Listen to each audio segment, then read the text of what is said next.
I was just thinking we don't need a doctor if we're live, do we? That's true.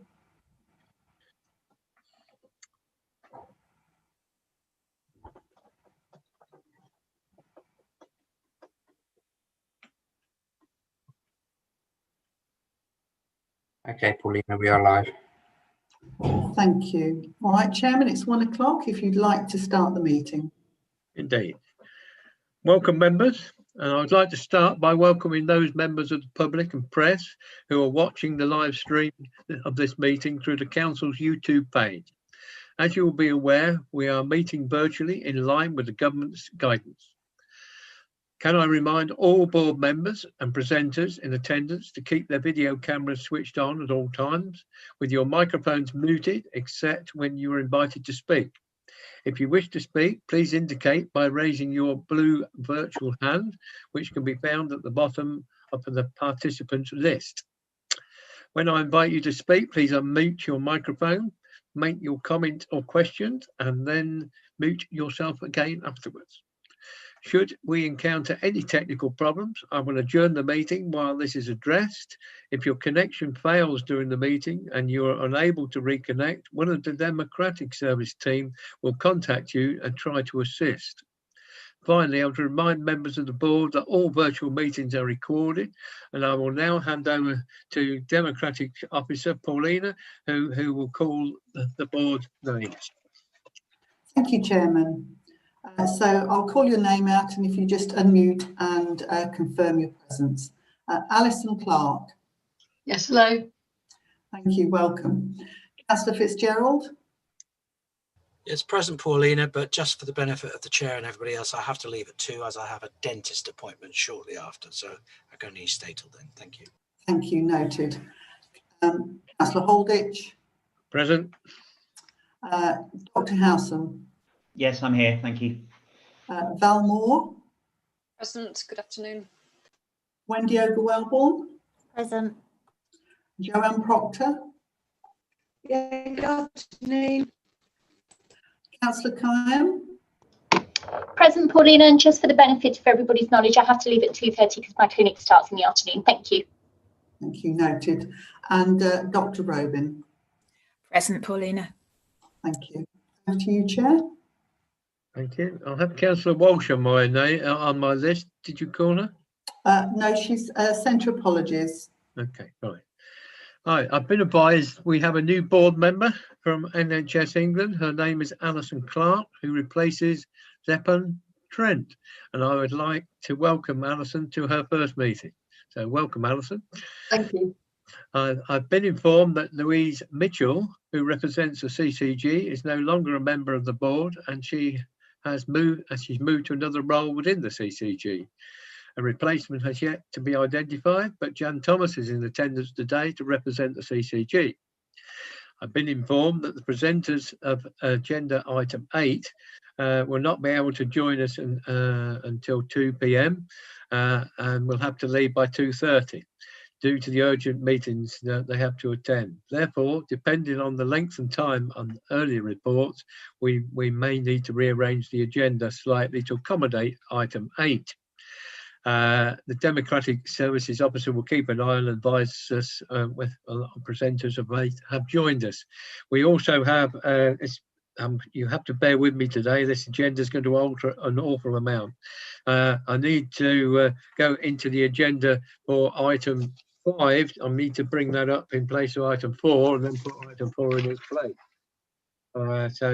If that's okay for you. So apologies. As far as I'm concerned, I've got Claire Higgins and Charlotte Black.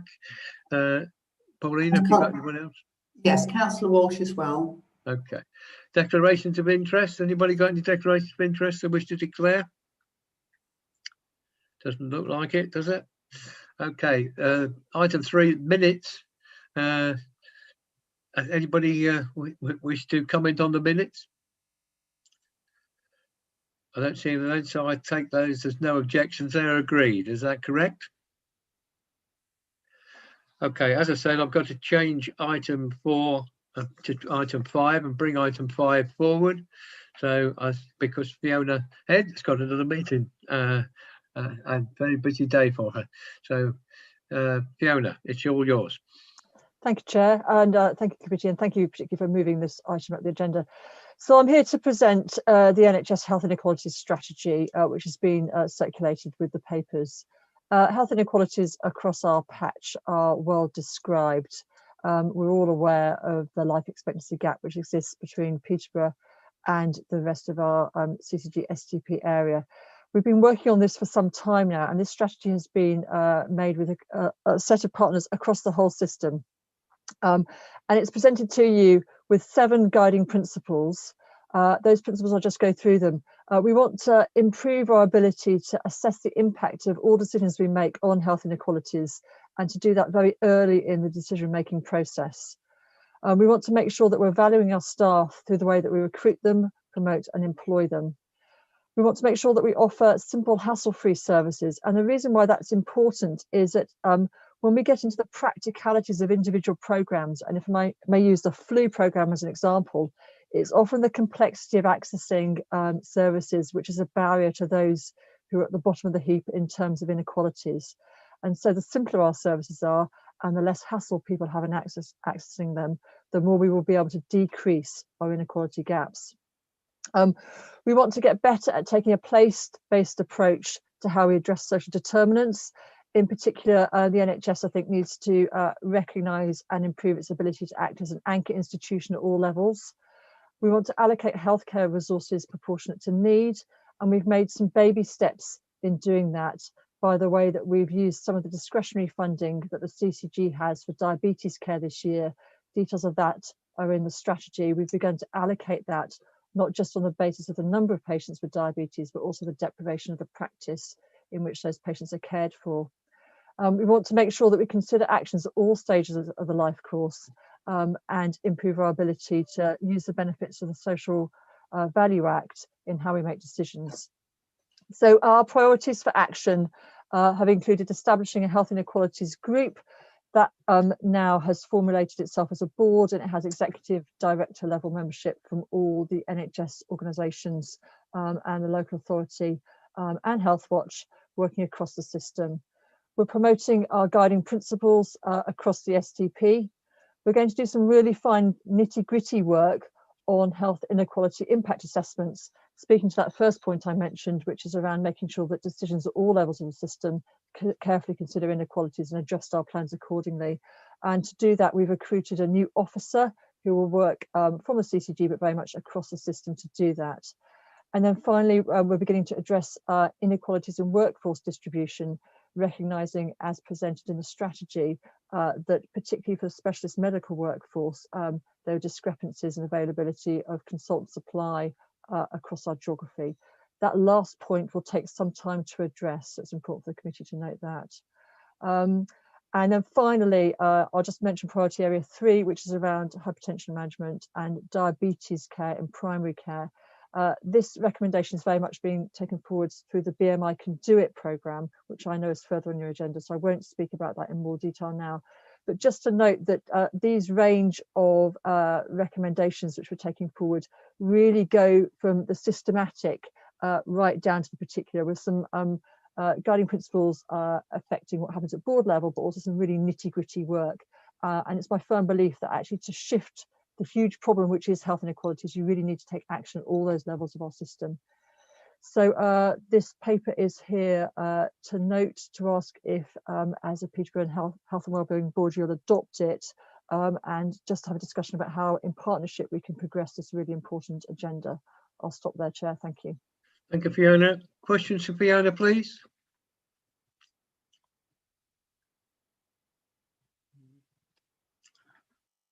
A question, Valmore. Thank you. Thank you, Chair. Hi, Fiona. I just, you know, John did a lot of this work, but everyone involved, it's a really good document and it's great to read. And my attention was brought to one area in particular, the early years experience and the cumulative impacts across the life course, which can be harming or enhancing to health. And, you know, was struck by that again.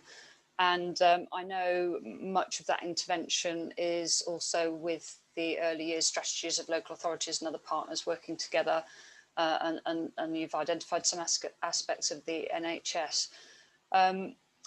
And there's quite a crossover, I think, with some of the papers later on about this particular issue. But anyway, I thought if I could, three challenges that Healthwatch feel are here now or looming as just examples of how we can work together better in using the systematic processes that you've described and the emphasis on health inequalities. So I'll just mention these three areas. One is dental access and oral health concerns, particularly in the Peterborough area and surrounding as well. That was an issue before COVID, presumably has got no better since there.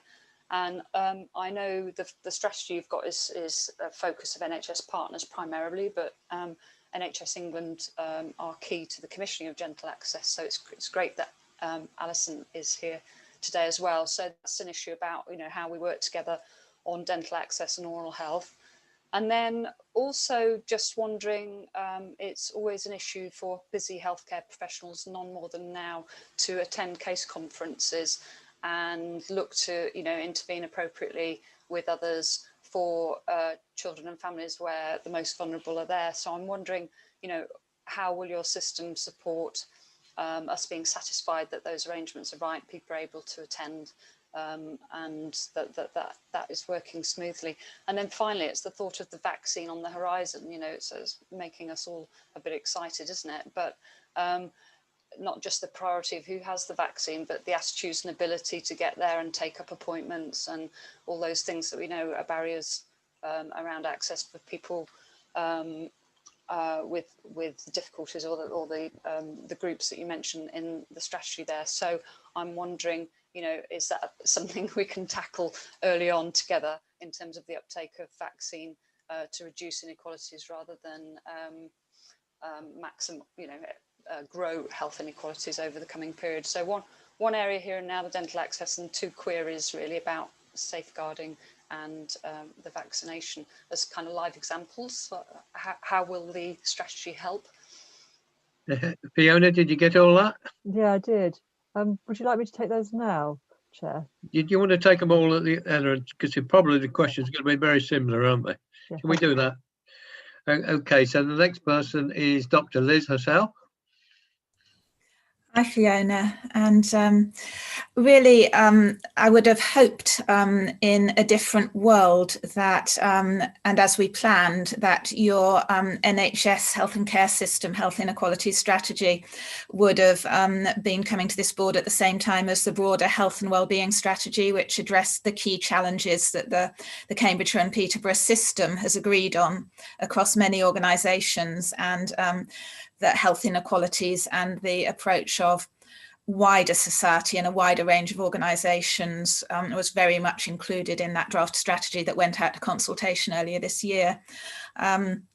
You've done a faster job on enabling your strategy to come forward despite the COVID pressures, but we'll very much hope that the health and wellbeing strategy will be coming through in the not too distant future, and that we'll then be able to absolutely marry the two strategies together so that we can practically deliver joined up working at the front line and on the ground. So I suppose it's more of a statement than a question, but just to acknowledge that it'll be really good to work together on that.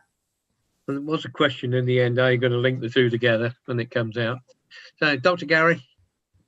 Thank you, Chair. So really it's a couple of comments and then a question at the end. I think this strategy's been to a number of boards that I sit on, and actually I celebrate that fact because it means that it's been widely disseminated across the health and care system to date.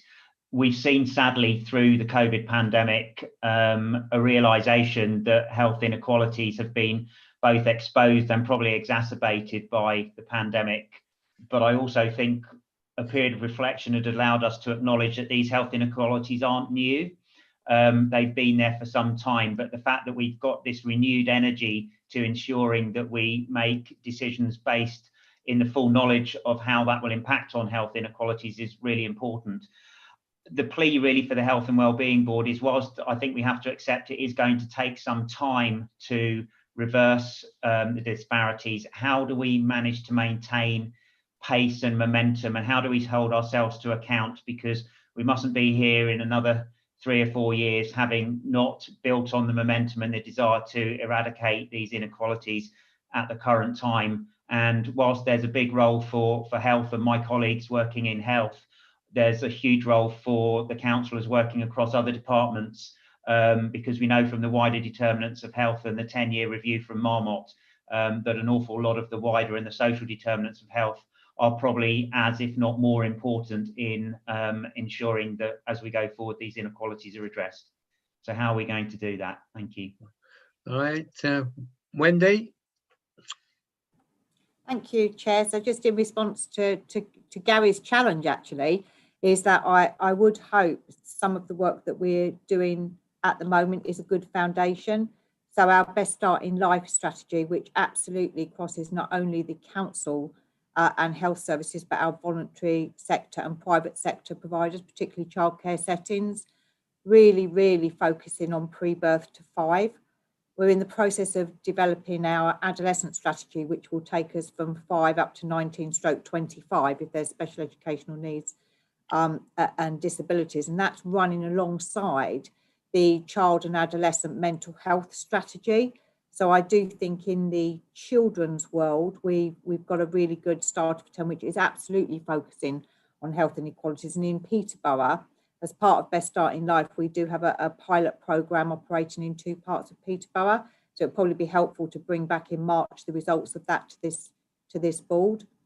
In terms of our adult services, I think in terms of the development of the ICSs and the alliances, I think actually wrapping and focusing resources towards those areas of greatest need is what we should be doing. And you're absolutely right. We need to be saying, well, you know, if we go down that road, what will our residents see that is different? And I think that's a really important question.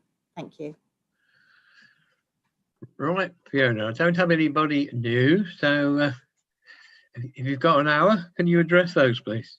Thank you, Chair. So maybe I'll start with dental health and access to dental health, and I'll pass to Alison in a moment. But before I do so, absolutely spot on, Val, with the question. So poor dental health is in itself a marker of deprivation. I haven't seen firm data on it, but I'm pretty sure that over the last few months, because of the changes which dental practitioners have had to make in terms of access, we would have seen a deterioration in that. So both an important flag for us working clinically, but also a really key area to address in its own right. I don't think we have done as much as we can to link into the dental public health practitioners who are employed at regional level, and that's something I'll take away as an action to do. But I don't know if Alison wants to comment on dental kind of commissioning from an NHS England perspective and how that sits currently. And you want to comment, Alison? Yeah, thank you. But of course, going forwards, it will be passed to ICSs, which is a great opportunity, isn't it, to link up all of the strategies, even more than they are now around out of hospital services. But clearly, I mean, if you want any further information on our commissioning as it is at the moment, I'm very happy to bring it back to future meetings. Can I ask you what an ICS is, please? Oh, sorry. It's right. It's an integrated. Oh my God, what does the C stand for? Care. That's it. How can I miss that out? Yes. Yes. Sorry. There's a new strategy coming out around. You'll hear about it, no doubt, in many weeks to come. Okay. Back to you, Fiona. My dentist is open on a Saturday now to catch up. So yeah, no, I mean, it's been really tricky for them. So we understand why they are where they are. Absolutely. Second area was around making sure that colleagues are freed up to attend case conferences, particularly in the safeguarding arena. Val, we will continue to work on that with safeguarding colleagues. I think Teams and the digital shift that we have seen over the last 6 months actually helps that considerably, as does quite different ways of working practices at the moment, where workloads are up. So in primary care, we're seeing about 50% more workload than we were previously. But within any one session, because we've moved away from clinics where you're seeing people maybe on 10-minute slots all afternoon, there is a little bit more flex, albeit everyone's overworked, to slot in additional meetings. So I would be hopeful that we can work through that, although it's going to have to remain an area under review. You asked about vaccine for COVID and inequalities, and I'd already described some of the challenges around presenting flu vaccination in a way which is hassle-free. Often what we see, I think, are families with multiple issues going on, and it's just the ability to organise and to make enough time with all the other priorities people face to actually get online or get on the phone and book the flu vaccine appointments, which is sitting behind the rationale for simple hassle-free services. I am really aware, as we've watched the flu programme, and we've been looking at the inequality gradients weekly on that, and they have gone like they've gone in every other year. It's actually really difficult to address those factors mid-programme. The advantage of a flexible programme like the COVID vaccine delivery programme is that a lot of changes are being made in flight. And I talked about the inequality impact assessment process. As SRO for our COVID vaccination delivery, I'm absolutely committed to every decision we make, running it through that inequality screening grid, to make the little adjustments and the big adjustments which will enable us to do everything we can to reduce inequalities. That doesn't mean that we'll manage to crack it, because these inequalities are entrenched and multifactorial, but I can commit to monitoring that and doing absolutely everything we can in terms of decision-making process to attempt to reduce them. And that speaks to, I think, Liz's point about how this very much kind of NHS strategy fits within the wider strategy, which I know she's bringing forwards. So I see them like nesting within each other. So what you've got today is only one bit of the wider picture of health inequalities across Peterborough and Cambridgeshire and Peterborough.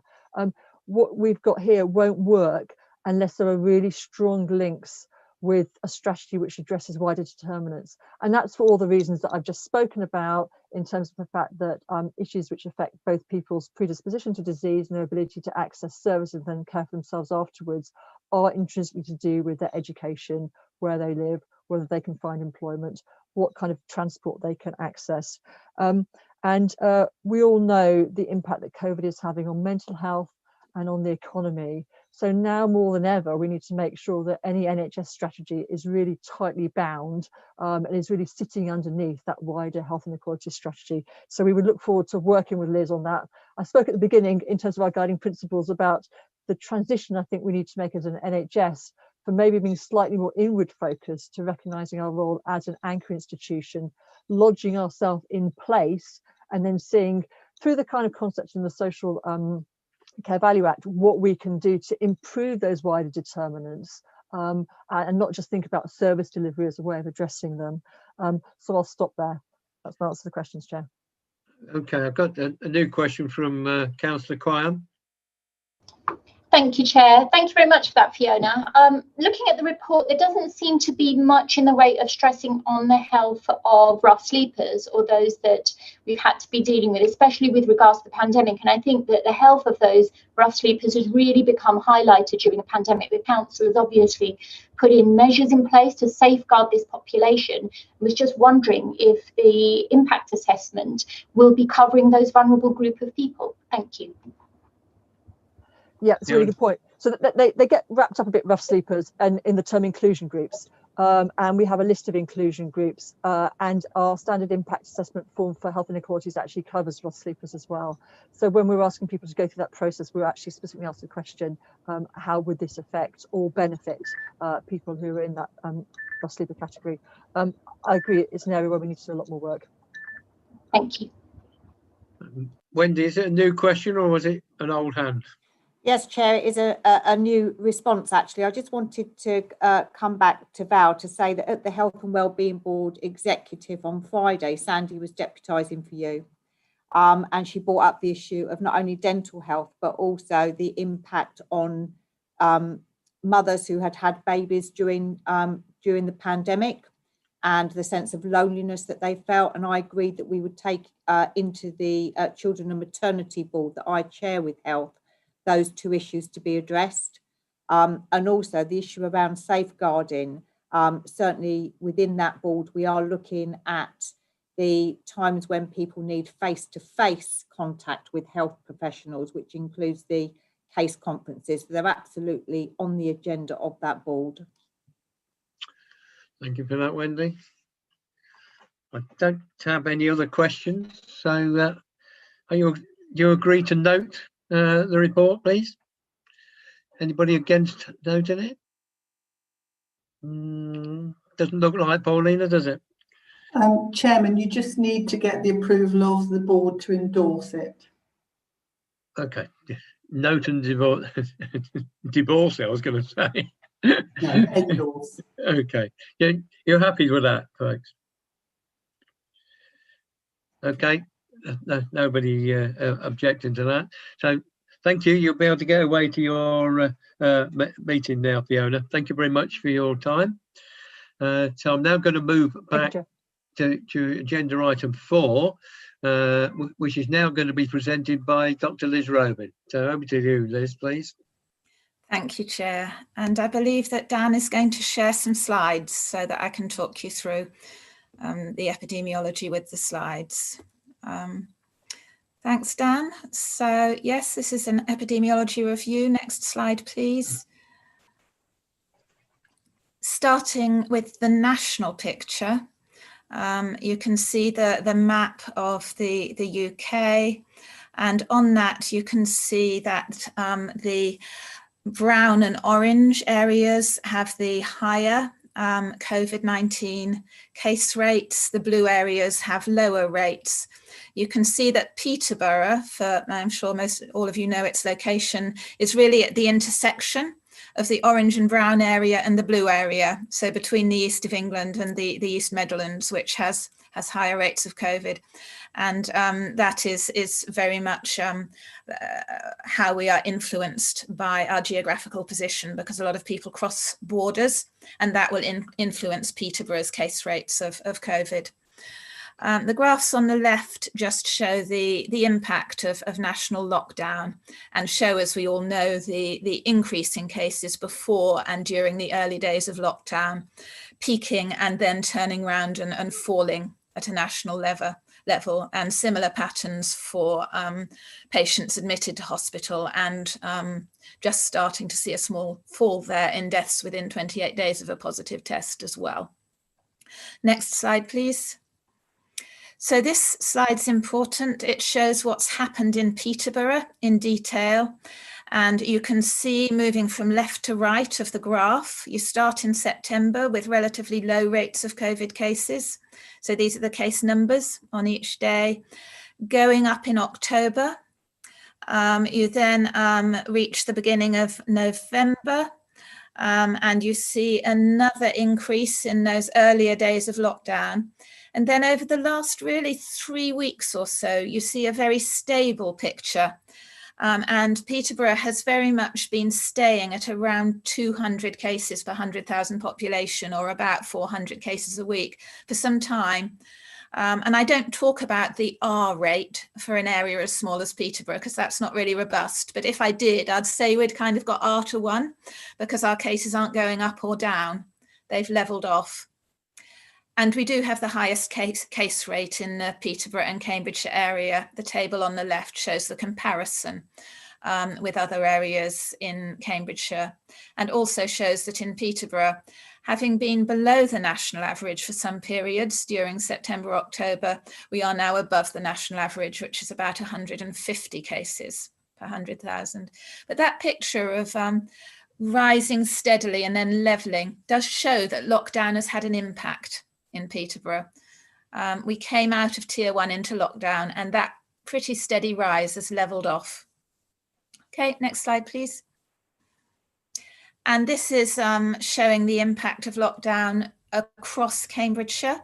So Peterborough you have on the bottom right with the picture that I described. The blue line is the case rates. The red vertical bar is when lockdown came in.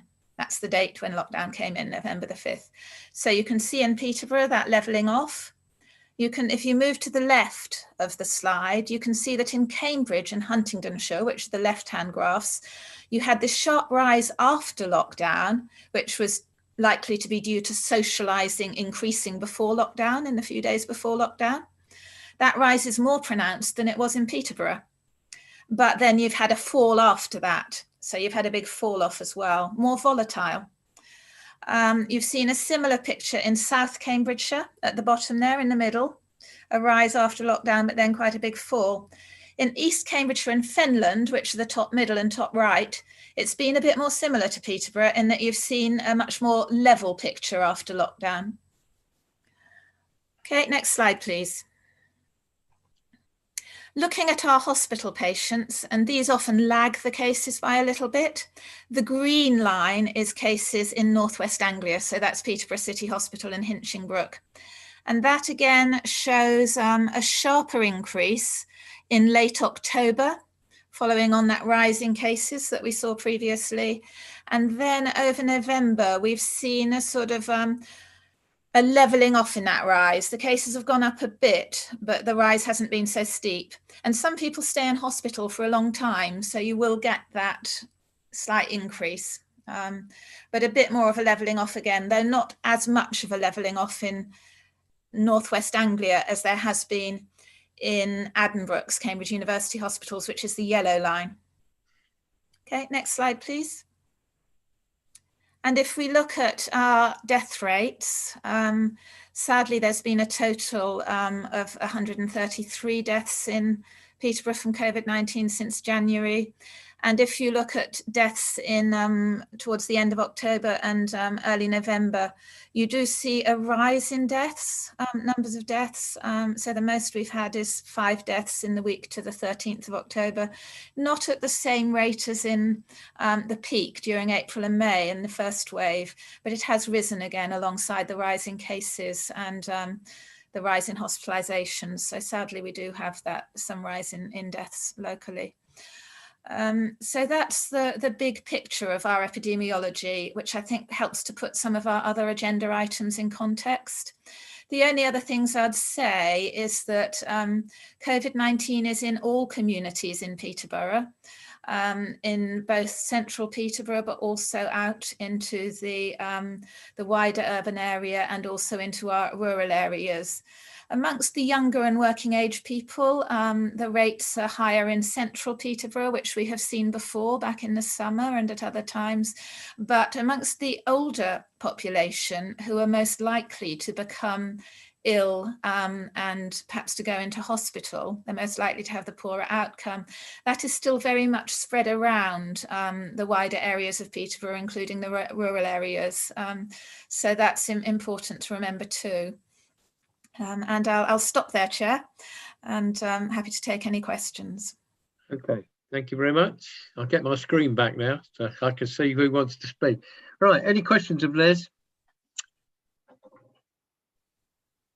Right, Councillor Fitzgerald, Councillor Graham. Yeah, so Fitzgerald first, please. Liz, at some point, it may be useful to know on the deaths, particularly the age ranges, who had an underlying health condition and who didn't, just as numbers, particularly in light of the first wave versus the second wave. Because is it that we've got better at treating people in terms of the intervention is now improved? I'm just interested in the stats about who has been dying and what the underlying reasons for that is. Is it health? Is it age? Is it, I think it just might be interesting to know if we had a bit more detail. If it's too onerous to do that, then I'm not that fussed, but I just think it might be useful for everybody to understand that. Yes, happy to look into that further, Councillor Fitzgerald, and to provide some more information to the board. We know that the risk factors continue to be very much linked to age, to gender, to long-term conditions, and to some other social risk factors as well. But very happy to get a bit more detail for the board and let you know the local picture. Shabina? Thank you, Chair. Thanks very much for that, Liz. It's really interesting, actually, to see that numbers are now levelling out. I'd be really interested if we have access to stats in the social care sector. I'm seeing an awful lot of elderly patients, either within the home setting or care home settings, that are getting or contracting COVID-19, especially from carers. So I was wondering what strategy we would have. Obviously, the testing is rolling out, etc. But would the carers be placed at a priority groups when we're looking at vaccinating them, or do we have any statistics on whether that's made a difference to rates at all locally? Thank you. Okay, well, as you know, Dr. Khayyam, we are testing care home staff much more regularly than we have in the past. So we are identifying cases in that group because of the regular testing. And I think the general consensus is that that has been helpful, and that although we still do have some care home outbreaks, that we are able to identify them earlier because of regular testing of both staff and residents in care homes.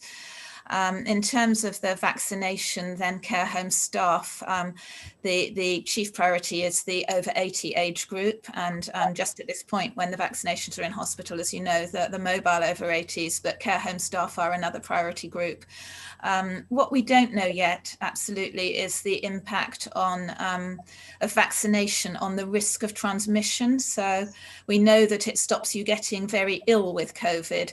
We don't yet absolutely have the evidence on how it affects your risk of perhaps carrying or transmitting the disease, and whether that's still possible after you've been vaccinated. So it's really important in terms of the vaccination that people who have been vaccinated still continue to practice all the social distancing, the hand washing, and in the case of care home staff, the use of PPE, because being vaccinated makes you less likely to be ill, but doesn't necessarily confirm that you can't pass the disease on.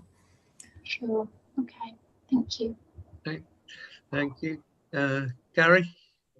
Thank you, Chair, and thank you, Liz, for your presentation. I think you've just touched on something at the very end there that I wanted to stress. Those graphs showed something very important as a take-home message. You indicated that there was an increase in numbers just after lockdown, perhaps related to the increased socialisation and people going out and spending time in big groups prior to lockdown. And then the subsequent reduction in numbers through the lockdown period. So it really was just to stress the importance of the continued focus on the hands, face and space messages that people have been getting, especially in light of the fact, as you've just said, we're moving into the vaccination programme, but that is going to take some time to vaccinate across the population. And it's really important looking at those graphs, and the real take-home message for me when it's presented to me in that way is that social distancing, washing hands frequently, maintaining face coverings and making sure we leave the 2 metres between us is as important now as it has been throughout the rest of the pandemic. I imagine you concur. I'd absolutely agree, Gary, because we did see that rise. I'm not sure if it was just people in big groups. It may also have been people going to see each other before lockdown. So going to each other's houses to see each other, which was allowed then. And one of the biggest differences between where we were before lockdown and the tier 2 restrictions that we're in now is that people who are from different households, that is, people who don't live in the same house or aren't in the same bubble, those people should not mix socially indoors. So if your neighbour says pop in for a cup of tea, that is actually against the tier 2 restrictions. You shouldn't be going into someone else's house and being indoors with them. And if your teenager says, can I have my mates round? You have to say no, because that is against the tier 2 restrictions. And there's so much evidence that the bulk of transmission happens indoors between people. Sticking to those restrictions under tier 2 and those regulations where you don't have other people socialise with other people in indoor spaces, that's absolutely essential if we are going to keep the rates from going up again. So thank you, Gary, for that input. It's really important. Perhaps you all ought to get together and put out a song for Christmas. It'll go top of the hit parade, hands, space and space or something. Okay, I don't have any other questions, Liz, unless anybody wants to come in. And there's no thing on this, just to say Thank you. No, there's no, I don't have to vote on this, Paulina, do I? No. I think she's frozen. Sorry, Chairman, no, nothing on this, just a note. Okay, well, thank you, Liz, for your report. So we're now going to go to item 6, which is a community resilience group, and that's going to be led by Adrian Chapman. Actually, Chair, I think it's me and Adrian. Well, I'm sure Adrian will bow to your seniority. Okay, so I'm going to talk about the Peterborough hub, and Adrian's going to talk about the outbreak management arrangements, if that's okay. Yes. So basically, as part of the response to the COVID-19 emergency, the government instructed the Local Resilience Forum, which for us is the Cambridgeshire and Peterborough Local Authority footprint, to establish central and local hubs. And the hubs were required to provide targeted support for those people who require support in dealing with the pandemic. The county hub manages the county response to need, particularly in respect of supporting those identified as clinically extremely vulnerable, and leads overall on the community response to outbreak management, which is what Adrian's going to talk to you about later. It is also leading on the delivery of the Winter Support Grant Programme.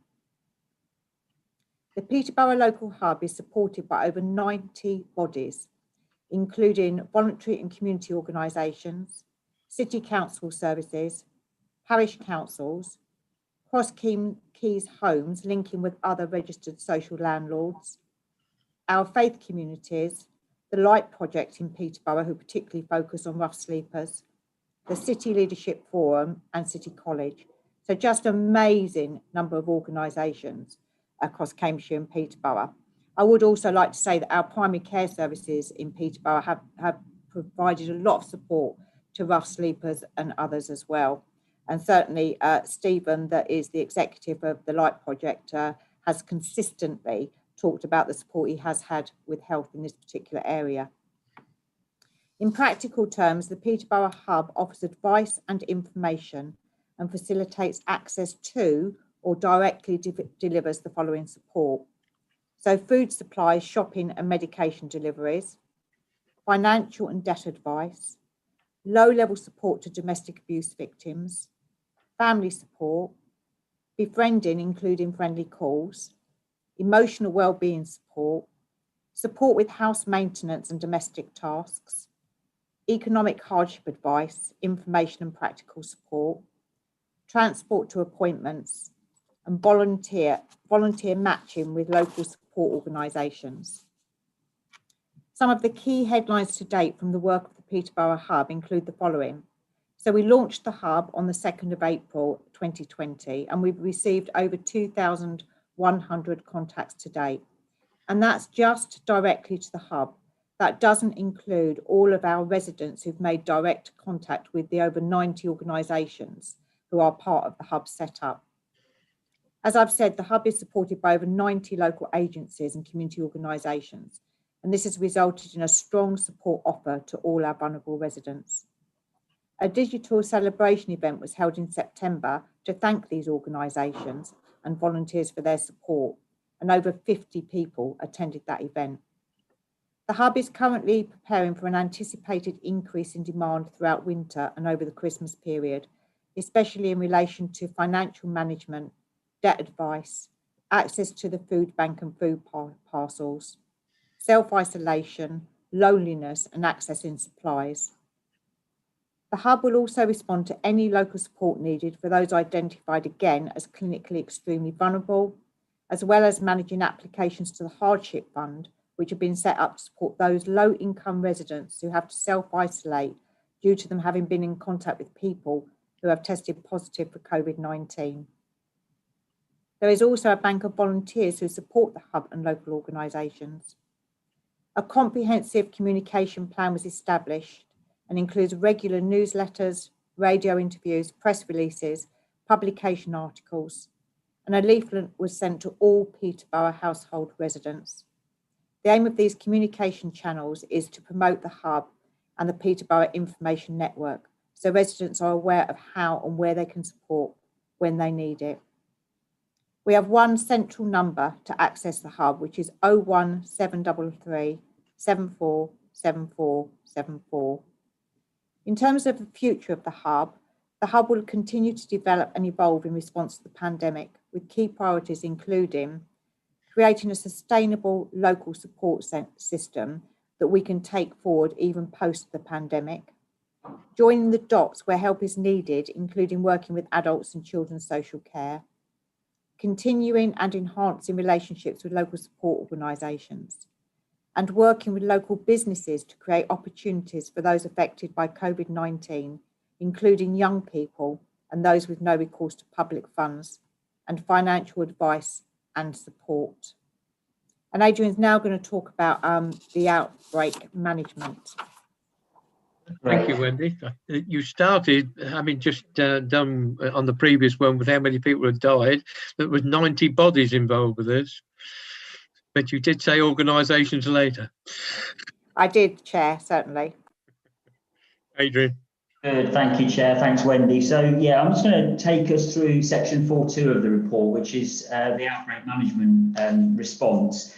But I'm going to give you a sort of lifetime update, if I may, because the report stands up on its own. I'll just draw your attention to 4.2.2 before I do that, which is the confirmation that every local authority area with public health responsibility was required to implement a local outbreak control plan, which we did on time several months ago. It's been updated at least 3 times since and will continue to be updated every time there is a change in the guidance or roles and responsibilities. On the back of that, Peterborough actually stood up a rapid response plan of its own, in effect its own local version of that local outbreak control plan. That's been in place since around about June, which I'm going to talk to in just a second. And I'll just point out at 4.2.6, the governance structure of which the Health and Wellbeing Board forms a part, which is overseeing the implementation of the local outbreak control plan and associated work, with the chair of this Health and Wellbeing Board and the chair of Cambridge's equivalent co-chairing the local outbreak engagement board, which is the member-led board overseeing delivery. So that's all I wanted to point out in terms of the report itself. I thought members on this board might benefit or be interested in a lifetime update of what we're doing about Peterborough's challenge that Liz has already described to us, with being stuck at that 200-ish level now for several weeks. We really want to break that cycle. Liz did mention that lockdown has definitely had an impact, and it clearly has, but so too has this amazing response from our communities. I think many of us believe that Peterborough would be in a much worse position had it not been for the fantastic way communities and our partners have stepped up. But also the big plea from today is that we really do need to keep on with this battle, because we've got to get that 200 rate down to the levels that we've shared today that other parts of our county are seeing. So with that in mind, just a few headlines, if I may, on the response. And hopefully we'll start to see those numbers reduce in the coming days and weeks. So firstly, we have seen already the benefit of on-street marshals in Peterborough. We had a small team of redeployed staff, uniformed staff, a few weeks ago operating in parts of the city, and we saw levels of compliance increase significantly. So social distancing being observed when those marshals are present, more face coverings being worn, more business compliance and so on. We've therefore tripled the number of marshals now in Peterborough to provide 7-day-a-week cover, 9 AM to 9 PM. And that will continue until such time as is no longer required, and we're not being constrained by cost or other implications. We've commissioned a range of community-led interventions, particularly targeting people for whom English isn't their first language, targeted work with older people, working with employers, particularly to target working-age adults, working with agency workers and employment agencies and so on. And also some work, Liz mentioned, needing to target younger people. So some work with Youth Inspired, which is a local VCS-led youth project and the YMCA to try and reach young people in ways that older people like myself aren't able to. And they're already having some success with some locally produced young people social media and filmed activity, which is really heartwarming. We're also doing some targeted work through some of our community organisations and faith leaders to reach communities where we know lack of compliance is a challenge, or where there are perceptions around the impact that the virus can have on the populations, which is proving to be successful. Liz mentioned the impact on rural communities, and so we're engaging now through the Peterborough Association of Local Councils and Cambridgeshire Acre to work more closely with parish councils in rural areas to make sure parishes are carrying our messages and providing support to people, particularly vulnerable people in those communities. There's a heightened level of activity with small businesses, particularly in hotspot areas. And I think, again, Liz mentioned the increase again in central parts of Peterborough, where we're seeing rates starting to climb up again. So we'll be doing a lot of work with small business owners, shop owners. We're just working at the moment to set up a business forum meeting for business owners in parts of central Peterborough. That will be something we'll get in the diary before Christmas. There's some enhanced work with education providers, schools and colleges, to make sure that they're clear about what needs to happen, and a targeted set of discussions with schools around the thresholds at which school bubbles need to self-isolate is happening. And then a couple of final things, really. One is that certainly I recall at the opening up of the first lockdown, you couldn't really move anywhere in Peterborough without seeing lots of signs and images around the need to socially distance and to maintain a one-way flow. And over the course of weeks and months, some of those signs have become less visible because they've become part of our kind of day-to-day psyche. So we're taking the opportunity to reinvigorate all of those messages, all of that signage. We've hired a couple of big vans with giant LED screens on the back, which can carry messages right into communities in different languages and so on. And then the final point, and this is a big plea as well, really, is that we have already established a mechanism that removes barriers to anybody that should self-isolate, whether those barriers are financial or other barriers. We really want there to be no reason for anybody in Peterborough not to be able to self-isolate if they're advised to do so, if they're contact traced, or if they receive a positive test result. The national scheme goes some way to supporting people in that situation with the £500 payment for those that are eligible. But where people aren't eligible, or where their grant application isn't successful, we will step in. And I think it's just really important that we signpost as many people to that scheme as possible. You'll see over the next few days a real heightened level of media activity to promote that scheme. And we will remove barriers that get in the way of people following that rule, whether that's financial, whether it's about the sorts of support that Wendy has described, that the Hub are providing day in, day out, or whether it's other forms of support that are to do with befriending or isolation. We will step in. The way to access that is, as Wendy's described, through the 747474 telephone number. So that's everything, Chair. Happy to take any questions. Right, members, questions, please.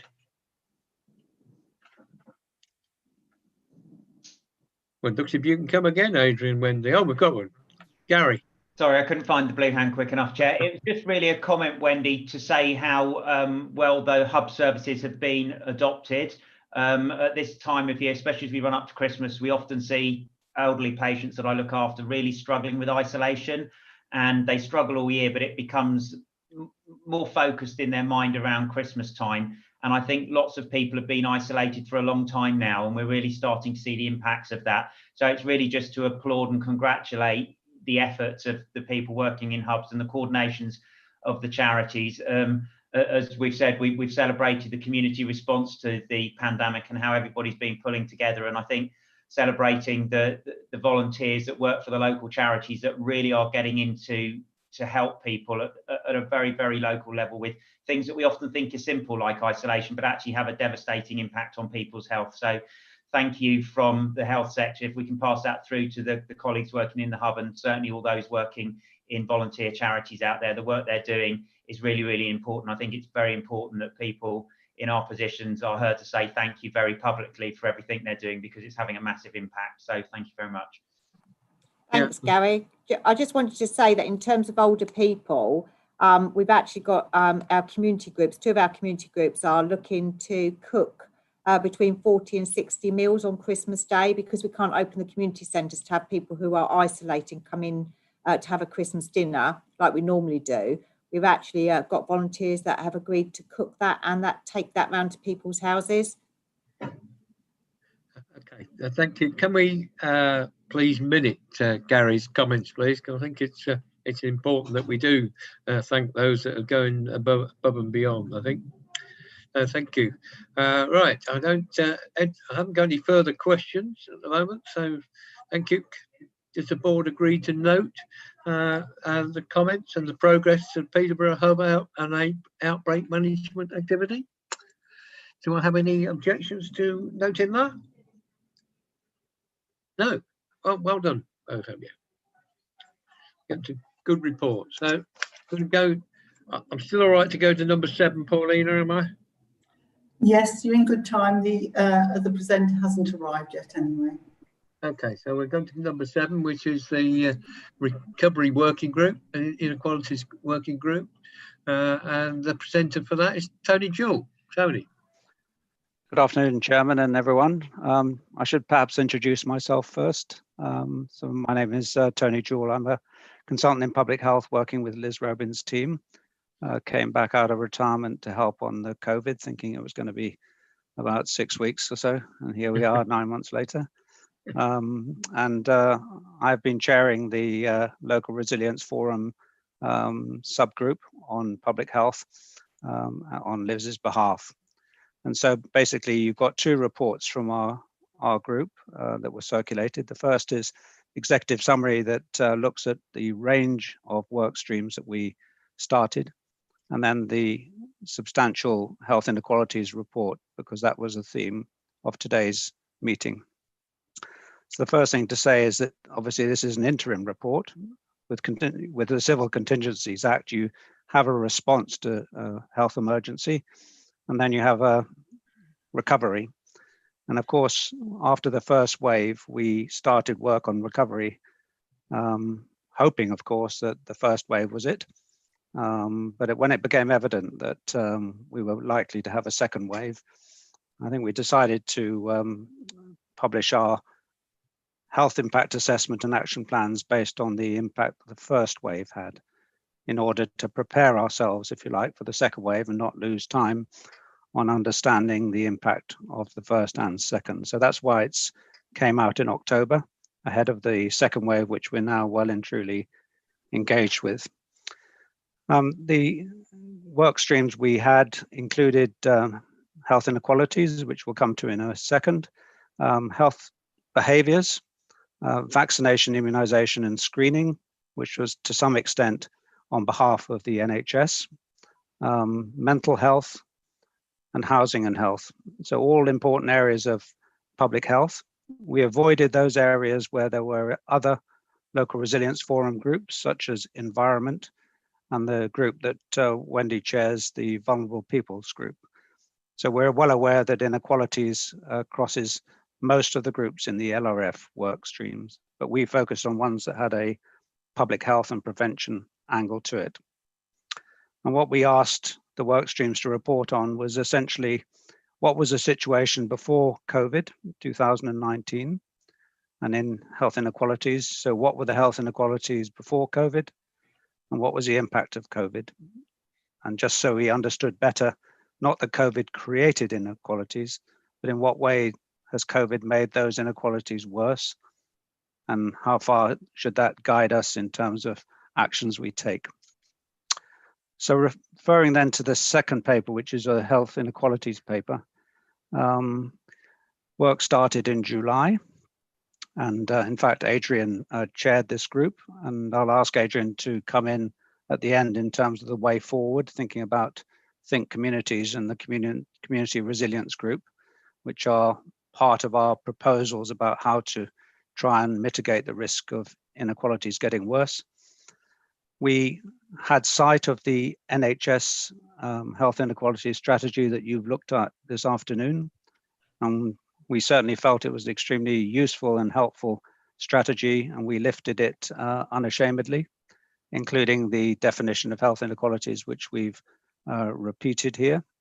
And as I think Liz said earlier in this meeting, it's absolutely spot on to get the NHS addressing health inequalities through service delivery, and for local government as leaders to address or lead the way on social determinants.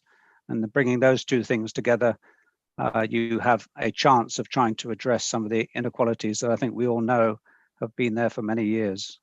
I have to say, I was a director of public health in Peterborough in the 1990s, and very familiar with looking at the JSNNAs and seeing Peterborough being relatively disadvantaged in regards to other parts of Cambridgeshire and Peterborough. So we know there are long-standing inequalities here. At the LRF groups, points have been made that we don't have a political mandate to create new policies.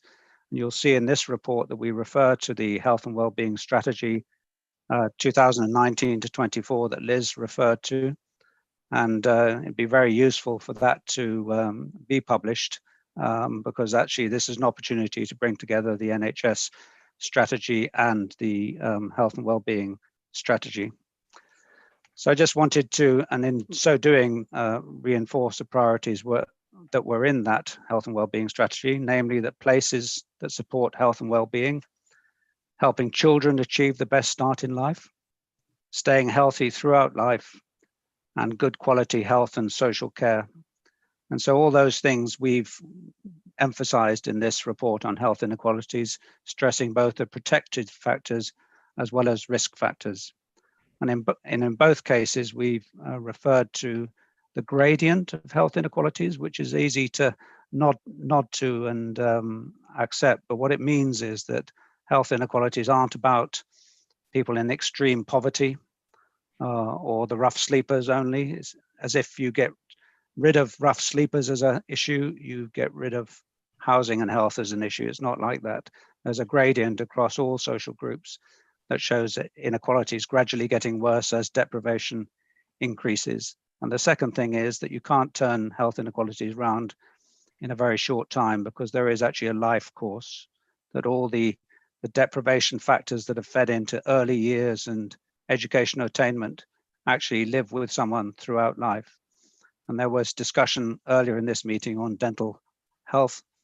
And obviously your dentition is laid down in early childhood, and all the stuff about sugar and not getting fluoride in contact with teeth affects you throughout your life in terms of your dentition and dental health. So gradient and life course. And I just wanted to go through some of the factors very quickly that we've identified that COVID has had an adverse impact on. The first obviously is age, and there was discussion about that in terms of hospital admission and death, and it's particularly actually males, older males, but it's very pronounced when you look at the data, and we've shown some of the data that aging is a big risk factor with COVID, and the deaths are predominantly in older people, especially those with underlying conditions. Males have a greater risk than females. And so when we're looking at plans for older people, I think we do need to bear that in mind. This another factor that we've identified is ethnicity and BAME risk. A lot of national discussion about this, but I think even if you take account of issues such as occupational risk, socioeconomic position, and so on, there is still a residual impact of ethnicity on COVID risk. And so in Peterborough in particular, I think we need to pay attention to that as a factor that COVID has exposed as a risk factor. Deprivation, twice as likely to die, the people that are within the 2 deciles, or the most deprived, have twice the risk of dying with COVID. So deprivation is a risk factor. And then we've got occupational risk. And one of the reasons why BAME risk has been identified is that many BAME people work in public-facing jobs, can't work from home, have to go to work, often use public transport, and are in contact, face-to-face contact with people in other households. So occupation and high-risk occupations is a risk factor. We present some data on that, and obviously it does identify people in the health and social care services who have close face-to-face contact with patients. And finally, young people. And this is because we know that young people have had their education disrupted this year.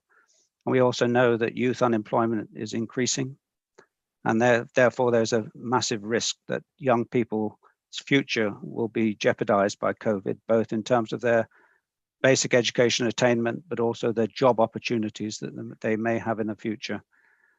And I'm going to stop there, Chairman, and perhaps ask Adrian just to finish off in terms of what we can do immediately to think communities and think about the role of the Community Resilience Group. So if that's all right, Chair, I'll pass over to Adrian. Thank you, Tony. I should have given you a better introduction, but I'm so used to hearing from you that you know, you seem to have been there, as you say, 9 months now. So you seem to be one of us. Indeed. Thank you. Adrian. Thank you, Chair. I would agree, actually, just to say Tony's been instrumental in supporting our work on this and other community-based interventions across all of Peterborough. So big thanks. I guess as Tony implied, it's what we do with this that really counts now. And 2 or 3 things just to quickly cover. First of all, the link between this work and the work that Fiona set out for us earlier in this meeting is being made. There is an STP-led piece of work on inequalities that she described, and I'm now part of that group. So we'll make sure that those 2 connections are made and ultimately end up with a single system view of how we tackle health and broader inequalities, rather than it being about the health system and then everybody else. So that's the first important point. The second is that we stood up at the start of the pandemic in March, something we called the Community Resilience Group, which was a formal part of the LRF overall command structure. And that group, I should say, has been meeting frequently, at least fortnightly, throughout the whole of the pandemic. Well over 30 people attending every single time from across the public, voluntary, community and faith sectors. And they have agreed to continue indefinitely, such is the success and impact of that group, and have agreed to take this particular theme into its remit to work up some really detailed implementation plans, but actually do this sort of thing as part of their day jobs anyway. And the beauty of the CRG, the Community Resilience Group, is that it's joining up those conversations, and we're seeing all sorts of connections come to life. And then the final point I'd make is in relation to Think Communities itself, which offers, I think, 3 basic principles that will support this work, and for the first time, I hope, make the big difference that we need to make to get health and other inequalities really resolved for our population. The first of those principles is that this is about being place-based and taking things to the hyper-local level. So we know that even in a relatively small city like Peterborough, there are so many differences in so many of our spatial communities that need to be taken forward in different ways. What happens in central Peterborough is going to be radically different to what happens in a rural area or one of the townships. So Think Communities is about taking things to the hyper-local level. Second is that Think Communities is about being people-centred, not accepting any excuses for not putting people first, not using any excuse even subliminally about policy or procedure getting in the way, but thinking what's right for the resident. And then thirdly, it's about trying to demystify the complexity of the public sector for our residents, not allowing them to be confused by which part of the local authority they should engage with or which bit of health they need to talk to. or whether something to do with housing is a social landlord responsibility, a council responsibility, or a VCS responsibility. All of those things, all those three ingredients are the responsibility of us as a system, not of our residents. And we think that by putting those three principles alongside the leadership of the CRG, will for the first time really get under the skin of the health inequalities that are so well laid out in the work that Tony has led and that we've heard from Fiona, and really drive what will probably be generational change that's needed in Peterborough to really get to a place where we can convert some of these challenges into positive outcomes. So thank you, Chair. Thank you, Adrian. I don't see any further questions. Members, there's been no further questions. Do you agree to note and comment on the reports attached in Appendix 2? Suggest interventions and examples of good practice to explore may help address inequalities. Also, endorse the approach for driving this work forward via community resilience. Are the board in agreement to endorse this approach? So, do I have anybody that objects to that? No, thank you very much. So, Tony, great presentation. Thank you very much. You've got all your points across well with things. Thank you very much. Thank you. Thank you, Tony. Yeah. Sorry, Gary, did you want to come in at the last minute? Sorry. No, sorry, Chair. I was getting in early for the next item to say that Jan Thomas has been called away to another urgent meeting, so I'll be covering the next item with Dr. Randall Carrick, who is here with us now. Well, while you got the floor, then you might as well carry on. We're going to item number 8 now, BMI. Okay. Okay, thanks very much, Chair. So, as I say, if I can present the early parts of the paper, and then I'll ask my colleague Jessica Randall Carrick, another GP from Peterborough, to focus particularly on the clinical work streams and the work around diabetes and obesity that she needs all the glory for, because she's been leading the team that's achieved what's been done to date. The BMI Can Do It campaign is something that has been talked about across the system for a while, and is actually something that I've been trying to instigate as chair of the CCG for some time. And at the start of the pandemic, when it became apparent that the outcome for those that were of a higher BMI or were obese was poorer, and that when people went into the first lockdown and the only excuse to get outside was to go exercising, and we saw an initial increase in exercise, it seemed like a really good time to try and create a social movement rather than the usual sort of thing we do as health bodies, where we go through short campaigns. So the aim really was very simple. People will often talk about their shoe size or their dress size, but they won't know what their BMI is. The BMI, or their body mass index, could be accused of being a blunt tool, but it gives us a fairly good idea where we are on the spectrum of being a healthy weight or an unhealthy weight.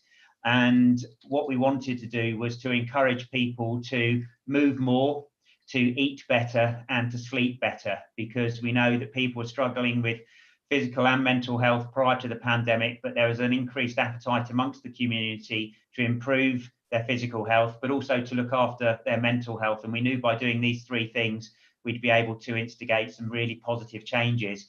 And what we hoped to do was to, rather than having this as a short-lived campaign, as I say, to create a movement which was self-perpetuating. So if I can talk about the comms and the engagement side of it, we've had a whole host of successes. We've got an independent website, and we've had just shy of 1,000 people now registering with the website and taking up individual challenges. We use the word challenge very carefully. This isn't a competition. It's not about who can lose the most weight or who sleeps the most or who's moving around the best.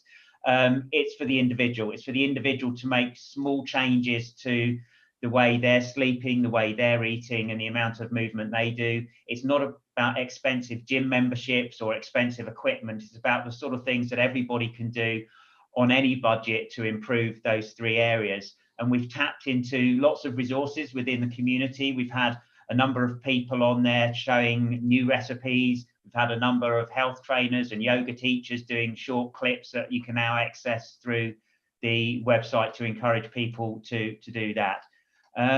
The aim was to try and lose a cumulative 1 million kilograms by the end of the campaign. There's 1 million of us across Cambridgeshire and Peterborough, so 1 each doesn't seem like much of an ask, and is an attainable target for everybody. The governing body at the CCG took on our own challenge.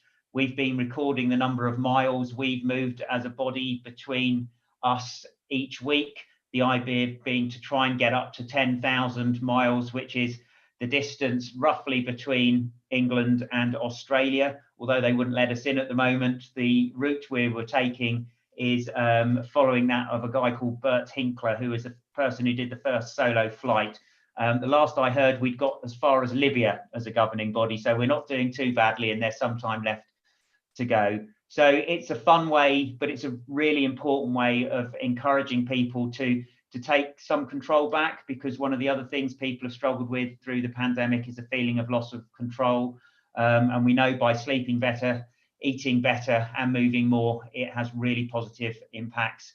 So that's the communications and engagement side of it. There's some very specific clinical work streams, and if I can invite Dr. Randall Carrick to explain where we've got to with those, please. Thank you. Yeah, well, welcome, Jessica. Thank you. I think it's your first meeting. Thank you so much, Chair.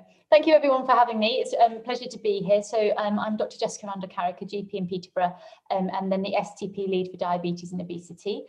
So this BMI Can Do It, as Gary said, is a big movement. So it's got lots of different sort of threads or work streams, which are listed in the paper that you've got there before you.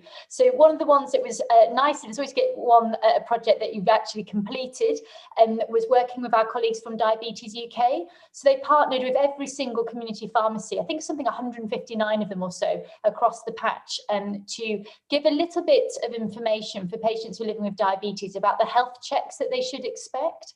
When we first started planning this, actually, it was before the kind of COVID lockdown thing even had hit us, but actually it was really good to kind of just to remind 20,000 of the 48,000 or so patients who live with diabetes of the health checks they should get annually, and just to remind them of that. And so Diabetes UK with the pharmacies attached their kind of little pamphlet and a survey monkey to that for people just to kind of gauge had it improved awareness. And from that survey, there's all sorts of learning points they've got, but from the survey of those who did respond, it did really prompt people to inquire about the National Retinal Screening Programme, which early on in the first lockdown had got initially suspended and then got reinstated. And it was a really good way of just advertising that out to those patients and those residents that they are there, it is happening, and to make sure they attend these appointments.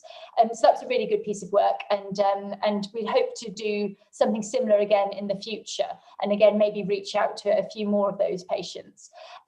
We've also been working with our family workers, and particularly one of the things that we're going to be launching in January that we've got approved is there's the Public Health each year weigh our children who are in primary school, both at reception year and also at year 6. And actually it's one of the really good pieces of work that we know for data as a population as to how excess weight is affecting our children.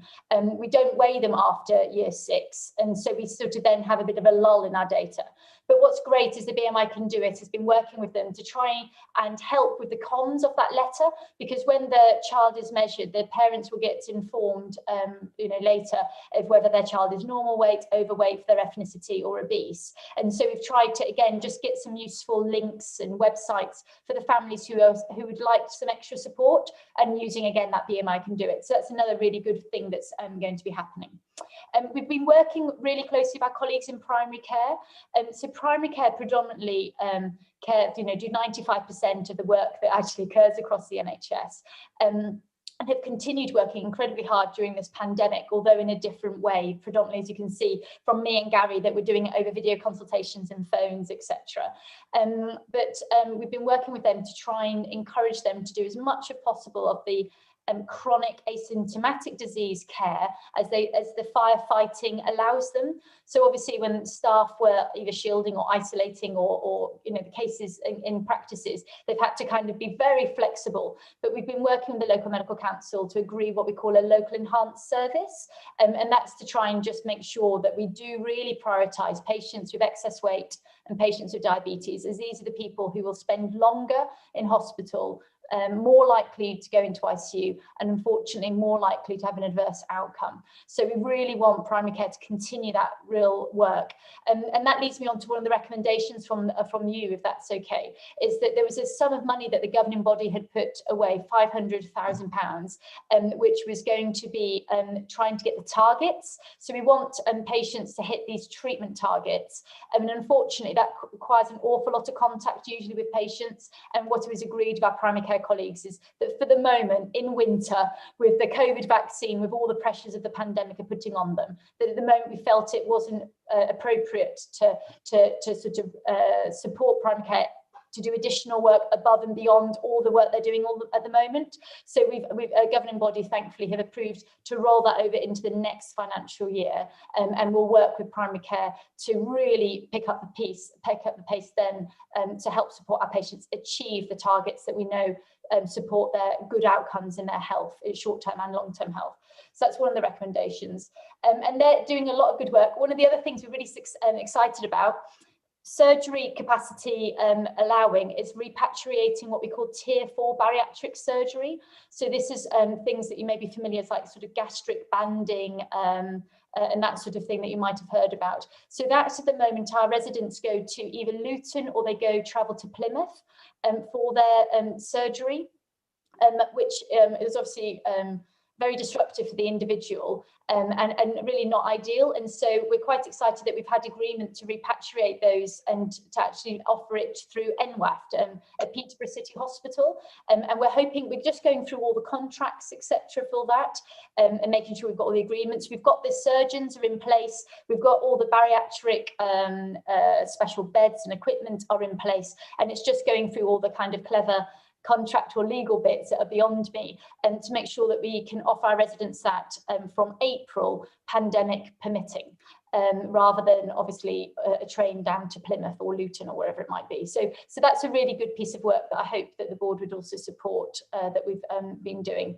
And there's huge extra bits and pieces we're doing out that is listed in the paper, including working with our schools. And I know that some of my colleagues have been working well with the schools to do what we call a sort of a healthy living programme with schools. And so we've been touching all sorts of different networks of people, of communities, with this sort of big initiative. It's sort of like an umbrella initiative, but it's been quite an exciting piece of work to do, and it's good that a lot of these are launching or have launched or soon to come into fruition. Well done. You're obviously very excited about it. No, it is. It's a good. Well, this is the thing that will save lives. And smoking cessation is really important. And then having a healthy body mass index, a healthy weight for your ethnicity and your height, is the next most important thing, followed by having a good blood pressure. And if we can, for our residents, support them to eat well, sleep well, move more, and try and kind of combat this obesity pandemic that sort of has silently swept across the country in the last 20, 30 years, then we will recover so many better quality lives will be lived and won't be cut short in disability or worse. So, so we really want to support this. This is really important. Can I just clarify something with the governance department? You moved in that you wanted us to endorse you spending £550,000 on this scheme. I don't see it on there unless it's included in the paper. So can I just ask that? Sorry, Chair, can I come in on that? That's actually a decision for the governing body. The paper's just come here for an acknowledgement of the updates because this board asked for an update on the programme. Right. The governance around the financial spend is a CCG matter and has been dealt with by the governing body. But okay. Nice try for another $500,000, Jessica. Oh, shame. I'll ask again, Gary. Don't worry. I'll keep asking. It really will save lives, though. This is a thing that will stop obesity-related cancers, prevent early stroke. You know, it really is important. Sorry about that. It's a good job I asked because I was going to move that. Perfect. Wendy.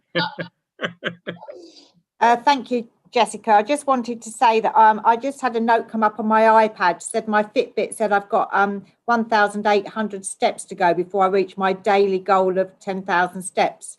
So our senior management team across both local authorities agreed to get moving more, and that was in response to your campaign. And the chief exec across both councils, Gillian Beasley and I, we actually walk for 50 minutes a day from 6 o'clock till 6:50 religiously, 5 days a week. And we've been doing that since May time, actually, I think a bit before that. And actually, I have to say to you, obviously it's good for your body, but I also think it's good for your mind. It really because is. after, you don't get much more. So I'm really, really advocating that. So thank you for that. My other plea is to join up with Adrian and his place-based coordinators and also the local hubs, because one of the key focuses that Adrian's working with is around the behavioural change within our communities. Yeah. And as I said to you in Peterborough, we've got links with 90 different agencies and organisations and communities, and I really, really would like it to be joined up. No, thank you. It's really good. Yeah, no, be happy to work with you, Adrian. Get you on board. Yeah. Okay, Dr. Liz. Yes, I'd really just like to echo what Wendy has said. I know we've really enjoyed working with you from the public health team around some of the things like the childhood measurement and so on, and getting together around schools. But we've learnt from COVID that working with Adrian's team and communities really can help to impact on people's knowledge and behaviours. And at the moment, a lot of that is around COVID, but there's huge potential for a lot of that to be around healthy weight and all that early preventive work that you're talking about. So I'd absolutely advocate that we need to really join up on this as we go forward. Yep, thank you. Yep. Val Moore. Thank you.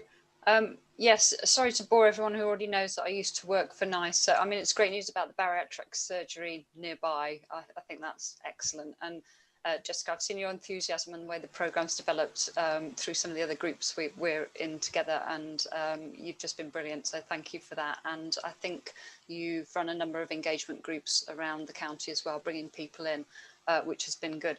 My question is about an evidence-based intervention where you support groups of people with diabetes or early diabetes to come together and have some structured education, but it's the peer component that's you know, a bit of the magic ingredient in that as well. And it's been problematic getting that rolled out across the country in some places, and I don't think we're any different with that, and I think we're quite poor at it. Obviously COVID has put a huge spanner in the works around contemplating, you know, bringing people together for that type of thing.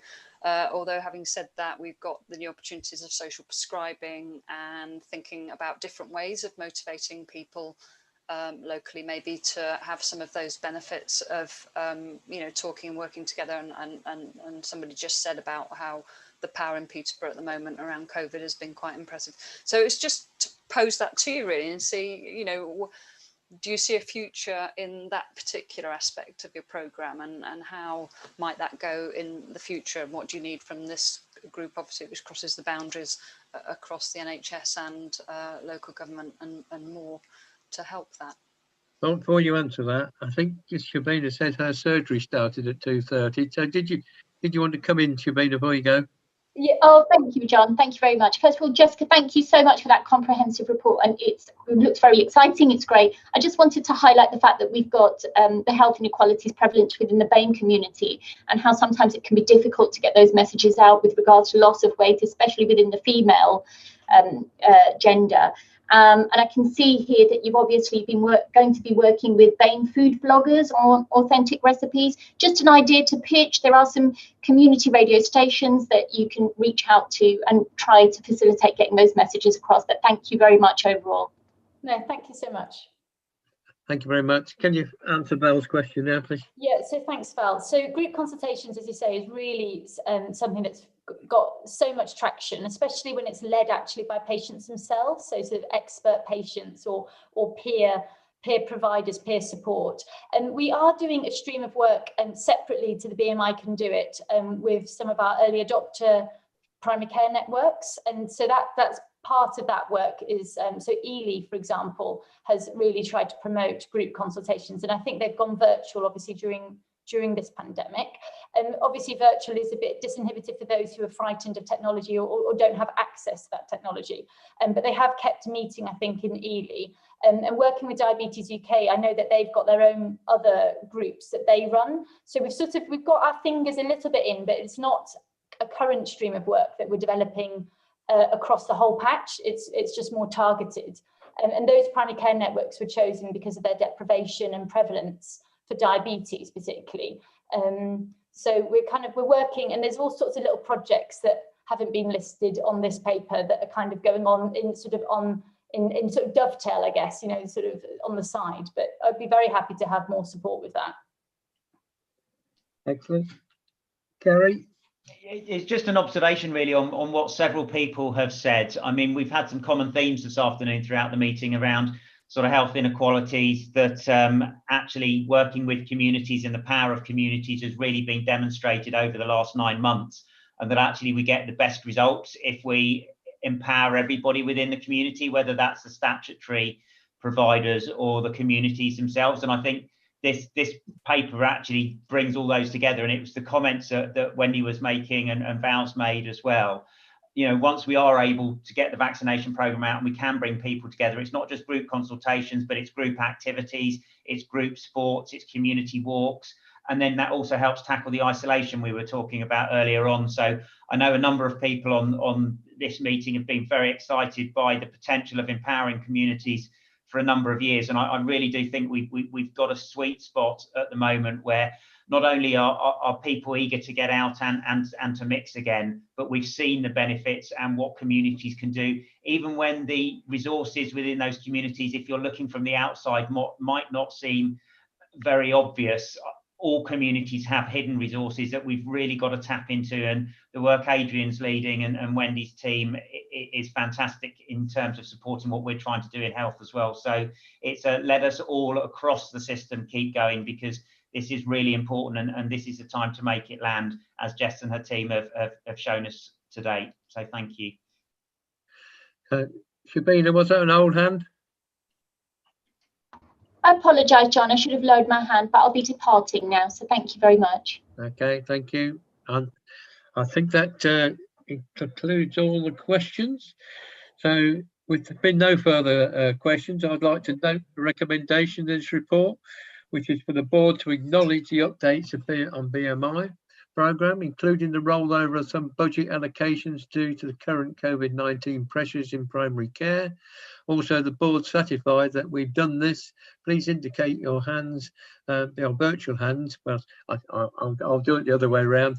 Please, if you have any objections to this, would you please show? No objections? Happy with that, Paulina? Thank you, Chair. Yes. Right, thank you. I don't believe there's any further items now. Thank you for attending the meeting. We covered a lot in quite a short space of time, actually. So thank you very much. Thank you for your concise reports.